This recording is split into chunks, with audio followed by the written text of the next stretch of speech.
আসসালামু আলাইকুম ওরহমাতুল্লাহি ওবারাকাতু। আপনারা দেখছেন মফিদি মিডিয়া, সাথে আছি আমি মনসুরুল হক মফিদি।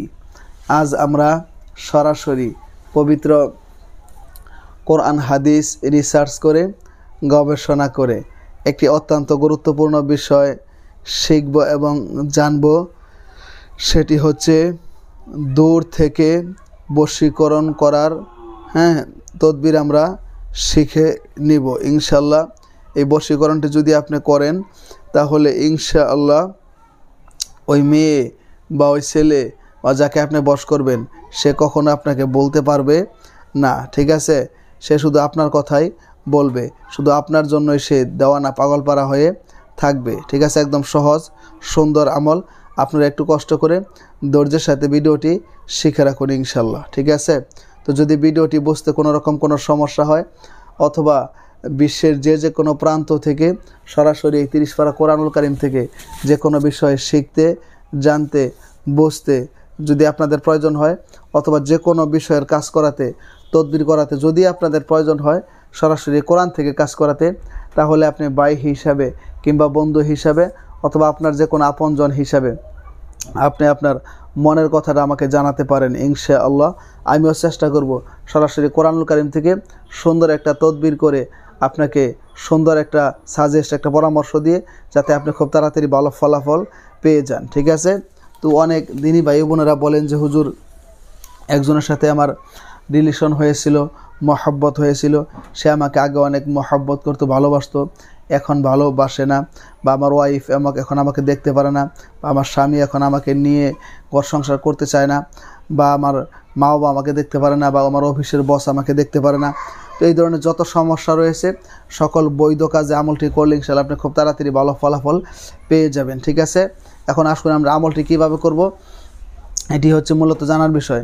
এটি দুইভাবে করা যায়। একটি হচ্ছে যদি সে দূরে থাকে তাহলে দূর থেকেও করতে পারবেন, অথবা যদি কাছাকাছি থাকে তাকে কিছু খাওয়াইয়াও করতে পারবেন। এটা দুই সিস্টেমেই করা যায়।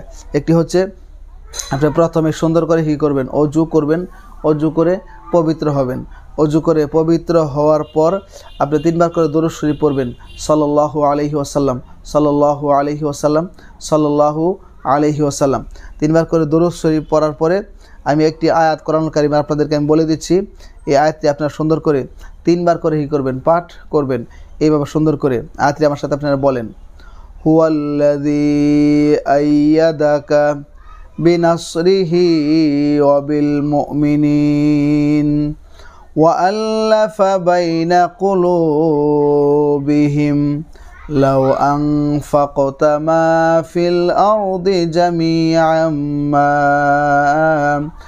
আল্লাফতা বাইনা কুলুবিহিম ওয়ালাকিন্নাল্লাহা আল্লাফা বাইনাহুম ইন্নাহু আজিজুন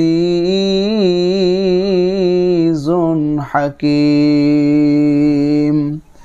আয়াতটি পাঠ করবেন। আবার বলে দিচ্ছি, হুয়াল্লাযী আইয়াদাকা বিনাসরিহি ওয়া বিল মুমিনিন ওয়া আল্লাফা বাইনা কুলুবিহিম লাউ আনফাকতা মা ফিল আরদি জামিআম মা আল্লাফতা বাইনা কুলুবিহিম ওয়ালাকিন্নাল্লাহা আল্লাফা বাইনাহুম ইন্নাহু আজিজুন হাকীম। 3 বার করে পাঠ করে পরে শেষে আবার 3 বার দরুদ শরীফ পড়ে, যদি দূর থেকে করতে চান তার যদি ছবি থাকে তাহলে ছবির মধ্যে 3টা দম করে দিবেন, 3টা ফু দিবেন। ফু দিয়ে তার ছবির দিকে তাকাইয়ে কল্পনা করবেন, অথবা তার ছবি না থাকলে নাম, বাবার নাম, তার চেহারা কল্পনা করে বলবেন, আয় আল্লাহ, এই আমার স্বামী কিংবা আমার স্ত্রী কিংবা আমার বিবাহের জন্য মনের মানুষ কিংবা আমার অফিসের বস যেই থাক তাকে আমার প্রতি বশ করে দাও, বাধ্য করে দাও, তার ভালোবাসা, মহব্বত, আন্তরিকতা আমার প্রতি বাড়াইয়া দাও। এই আমলটি আপনারা 3 দিন করবেন। 3 দিনের মধ্যে দেখবেন ইনশাআল্লাহ আল্লাহ তাআলা অবশ্যই তার ভালোবাসা মহব্বত আন্তরিকতা আপনার প্রতি বাড়িয়ে দিয়েছে। তাকে সে দূরে থাকলেও সে আপনাকে আল্লাহ তাআলা তার কাছে ফিরিয়ে দিবে এবং সে আপনার কথা সবসময় ভাবতে থাকবে। আর কাছে থাকলে এটি এই একই নিয়মে 3 বার করে পরে আপনারা কোনো মিষ্টি জাতীয় কোনো দ্রব্যের মধ্যে অথবা কোনো চিনির মধ্যে ফু দিয়ে যে কোনোভাবে তাকে যদি 3 বার যদি খাওয়াই দিতে পারেন ইনশাআল্লাহ এই পবিত্র কোরআনুল কারীমের ওসিলায় আল্লাহ তাআলা তাকে আপনার প্রতি বশ করে দিবে, বাধ্য করে দিবে। সে কখনো আর আপনাকে ভুলতে পারবে না। আপনার সাথে তার সম্পর্ক মহব্বত ভালোবাসা অনেক গুণে বেড়ে যাবে। তো যারা এই কোরআনী আমলের ভিডিওটি দেখেছেন তাদেরকে আন্তরিক শুভেচ্ছা ও মোবারকবাদ জানাচ্ছি। আরেকটু কষ্ট করে আপনারা ভিডিওটিতে একটি লাইক দিয়ে দিবেন, পারলে অন্যান্য সোশ্যাল মিডিয়াতে শেয়ার করে দিবেন, যাতে আপনার আরেক দিনই ভাই বোনেরা তারাও যাতে দেখে ভালো ফলাফল পেতে পারে। হ্যাঁ, অবশ্যই সাবস্ক্রাইব করে এই পরিবারের সদস্য হয়ে আপনাদেরকে থেকে যাওয়ার জন্য বিনীতভাবে অনুরোধ করছি। সেই প্রত্যাশায় আসসালামু আলাইকুম ওয়া রাহমাতুল্লাহি ওয়া বারাকাতুহু।